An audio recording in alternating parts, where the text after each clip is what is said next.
नमस्कार। सत्यार्थ न्यूज में आपका स्वागत है।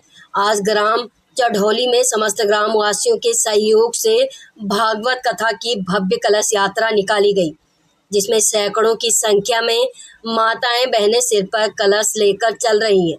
कलश यात्रा के पश्चात भागवत कथा प्रारंभ हुई। भागवत कथा पाठ कथा व्यास विजय शास्त्री जी के द्वारा प्रथम दिवस की कथा में बताया गया कि इस कलयुग में केवल भगवान का नाम जप करने से सहज ही भक्ति मार्ग की प्राप्ति हो जाती है।